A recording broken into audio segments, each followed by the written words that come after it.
Salut Théo. Salut, alors on se retrouve pour la récolte de la tomate. Donc on voit bien sûr là ici une tomate avec une tomate qui commence à être bien, qui commence à rougir comme il faut.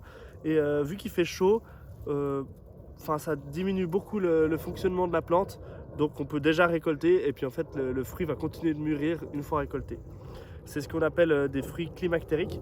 Donc même un fruit qui serait tournant comme ça, Tournant, c'est-à-dire tournant, donc c'est-à-dire qu'on quitte la couleur verte pour aller vers le orange, vers le rouge. Il va, une fois qu'il est récolté à ce stade-là, il va continuer sa maturation une fois récolté. D'accord.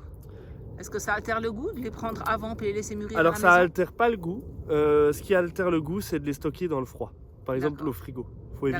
Faut éviter absolument de les stocker en dessous de 12 degrés parce que là, c'est là où les protéines qui vont donner du goût et les acides sucrés et ainsi de suite vont tourner et puis ça va juste se transformer en eau et perdre le goût. D'accord. Donc si on les laisse rougir encore dehors, il fait presque trop chaud. Donc autant les laisser rougir à l'intérieur dans un Exactement. saladier, tout ça, Voilà. tout simplement. D'accord. Tout simplement dans un saladier et puis les laisser en extérieur, enfin pas dans le frigo.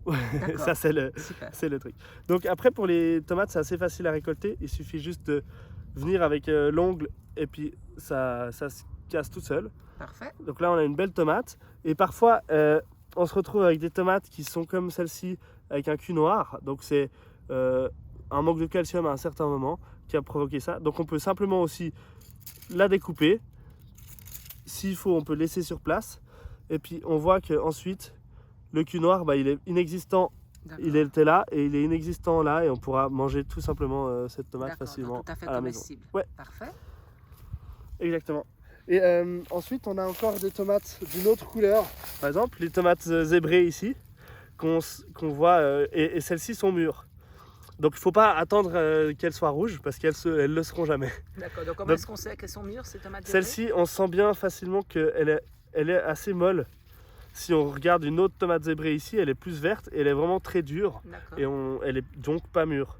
Alors que celle-ci, elle est vraiment assez molle, donc c'est à dire que on peut venir la récolter. Super. Celle-ci aussi. Hop. Miam. Merci Bon Théo. appétit.